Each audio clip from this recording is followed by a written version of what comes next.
මං ඔයාට කියලා දෙනවා උලක ගානක් හදන්න හිතන විදිය ගැන. මේ ගාන තුලින් මිශ්‍ර පාසලක 11 ශ්‍රේණියේ සිසුන් සඳහා ලිඛිත පරීක්ෂණයක් පවත්වා සිසුන් 15 දෙනෙකු තෝරා ගන්නා ලදී.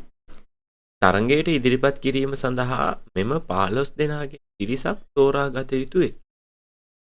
ඒ සඳහා ඔවුන් අතර ප්‍රායෝගික පරීක්ෂණයක් පැවැත්විය.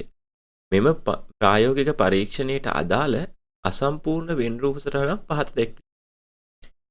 එතකොට මේ මිශ්‍ර පාසලක සිසුන්ගෙන් මේ ලිඛිත පරීක්ෂණයක් පවත්වලා සිසුන් 15 දෙනෙක් තෝරගන්නවා. ඒගොල්ලොන්ගෙන් තවත් කොටසක් මේ ප්‍රායෝගික පරීක්ෂණයෙන් තෝරගන්න ඕන. එතකොට මේකෙත් කියලා තියෙන තොරතුරු ටික මේ සාරාත්‍ර කුලකයෙන් දැක්වෙන්නේ ලිඛිත පරීක්ෂණයේ සමත් සිසුන්.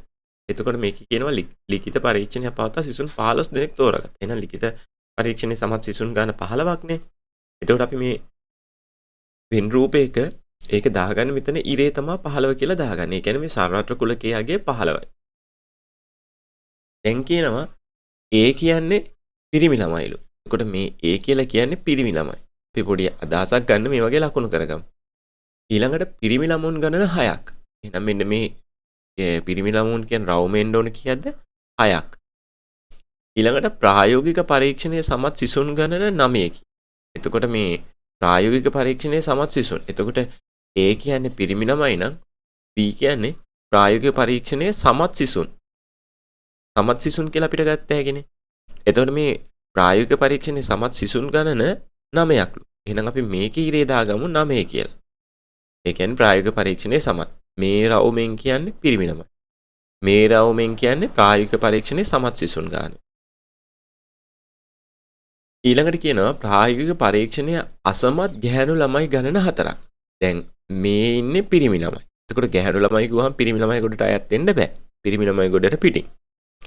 එතකොට ප්‍රායෝගික පරීක්ෂණයේ අසමත්. එතකොට මේ ඉන්නේ සමත් ගොඩ. එතකොට සමත් ගොඩට අයිති වෙන්නත් බෑ.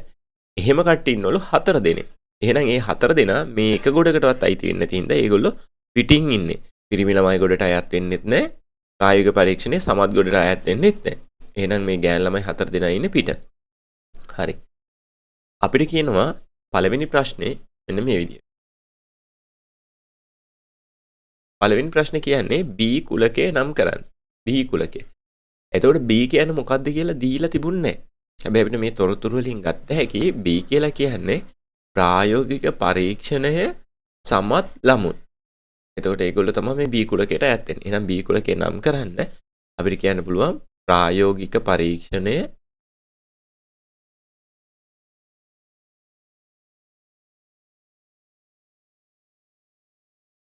සමත් ළමයි.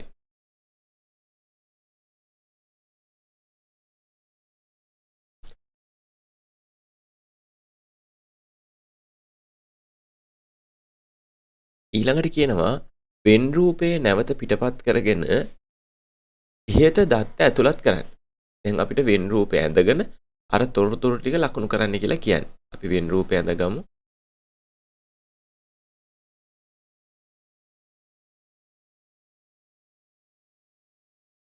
හරි. එතකොට මේ විදියට වෙන් රූපය ඇතුලේ තොරතුරු ටික ලකුණු කරගත්තා. ඊට පස්සේ අපෙන් අහනවා ප්‍රායෝගික පරීක්ෂණයේ සමත් ගැහැණු ළමයි ගණන සොයන්න. හරි. එතකොට මේ රවුම මෙන්න මෙතන මේ තියෙන B රවුම කියලා කියන්නේ ප්‍රායෝගික පරීක්ෂණයේ සමත් සිසුන්. හැබැයි ඒකේ මේ අනිත් රවුමට අයත් කොටස අපි හඳුන්වන්නේ පිරිමි ළමයි කියලා. එහෙනම් ප්‍රායෝගික පරීක්ෂණයේ සමත් පිරිමි ළමයි කොටසනේ මැද ඉන්නේ. එහෙනම් ගැහැණු ළමයි කියලා කියන්නේ මේ මැද කොටස හැර මේ මෙහා පැත්තේ තියෙන B කොටසට විතරක් අයිති කොටස තමයි ප්‍රායෝගික පරීක්ෂණයේ සමත් ගැහැණු ළමයි ගන්න. අපි දැන් මේ කොටස හොයා ගන්න ඕනේ. ඒ කොටස හොයන්නේ මෙහෙමයි. දැන් අපිට මැද කොටස දීලා නැහැනේ. එතකොට හිතන්න මේ A රවුමට අයත් මුළු සිසුන් ගාන 6 දෙනයි. A රවුමට අයත් මුළු සිසුන් ගාන 6යි. B රවුමට අයත් මුළු සිසුන් ගාන 9 දෙනයි. අපි මේ 6යි 9යි එකතු කරපුවාම 9යි 6යි 15ක් කියලා එනවා. හරිද? 9යි 6යි 15යි. එතකොට මේ රවුම් දෙක එකතු කරපුවාම එන්න ඕන මුළු ගාන සිසුන් 15යි. හැබැයි මේ සම්පූර්ණ සර්වත්‍ර කුලකයේ ඉන්න සිසුන් ගානත් 15ක්නේ. එතකොට මේ 15න් මේ දෙකටම අයිති නැති සිසුන් 4 දෙනෙක් ඉන්නවා. එතකොට මේ 15න් 15 දෙනාගෙන් මේ මොනවටවත් අයිති නැති පිරිමි ළමයිනොත් නොවන සමත් ගොඩට අයිති නැති 4 දෙනාව අඩු කරගත්තොත් අපිට එනවා මෙතනින් 11ක් කියලා. ඒ කියන්නේ මේ සර්වත්‍ර කුලකයේ මේ 4 දෙනා අයින් කරපුවාම මේ රවුන්ඩ් එක ඇතුලේ ඉන්න ඕන මුළු ගාන 11යි. නමුත් අපි මේ රවුන්ඩ් දෙක එකතු කරපුවාම එනවා නම් 15ක් කියලා. ඒකෙන් අදහස් වෙන්නේ මේ දැන් 11ක් එන්න ඕන තැනට රවුන්ඩ් දෙක එකතු කරපුවම 15ක් එනවා කියලා කියන්නේ තව 4 දෙනෙක් වැඩි කියන එක. එතකොට ඒක වැඩි වෙන්න පුළුවන්ද? ඒ වැඩි වෙන්නේ මෙහෙමයි. මෙන්න මේ ඒ රවුමට අයිති කොටස ගණන් ගන්නකොට මේ මැද කොටස එකපාරක් ගණන් ගන්නුණානේ. B රවුමයකට එකතු කරද්දි මේ මැද කොටස ආයෙ පාරක් ගණන් ගන්නවා. එතකොට මේ මැද කොටසක් දෙපාරක් ගණන් ගන්න හින්දා තමයි ඒ සිසුන් ගාන වැඩි වෙන්නේ. එහෙනම් මේ වැඩි සිසුන් ගාන තමයි මෙන්න මේ වැඩි සිසුන් ගාන තමයි මේ මැද කොටසට අයිති වෙන කොටස කියලා කියන්නේ. එතකොට දැන් ඔක්කොම එන්න ඕන 11ක්. නමුත් 15ක් ආවා. එහෙනම් මේ 15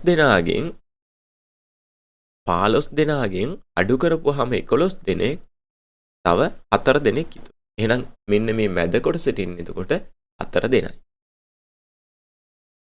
ඊට පස්සේ කියන B කොටස ඔබ ලබාගත් පිළිතුර කුලක අංකණයෙන් දක්වන්න. ඒ කියන්නේ ප්‍රායෝගික පරීක්ෂණයේ සමත් ගැහැණු ළමයි ගණනේ අහන්නේ.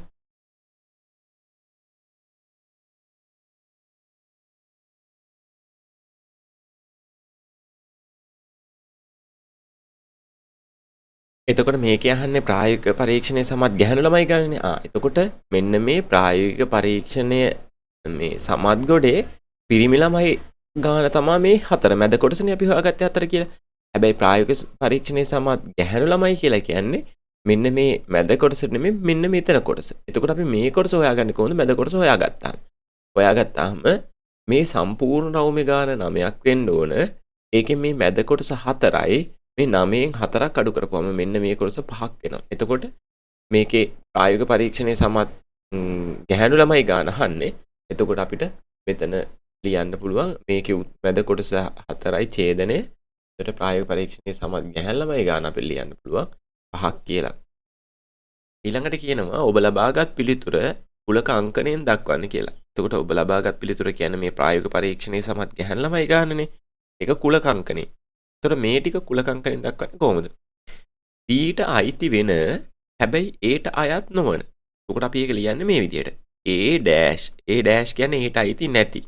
හැබැයි ඡේදනය වෙන්න ඕන B ත් එක්ක. එතකොට කුලක අංකණයෙන් දක්වන්නේ ඔන්න ඔය විදිහට.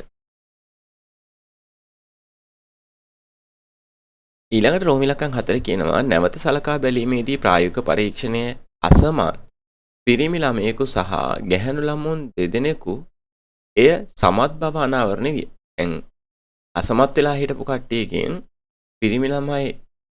අසමත් පිරිමි ළමයෙකු සහ ගැහැණු ළමයි දෙදෙනෙක්. ඒ සමත් බව අනාවරණය විය. නැවත වෙන් රූපයේ ඔබේ පිළිතුරු පත්‍රයේ පිටපත් කරගෙන අදාළ දත්ත ඇතුළත් කරන්න.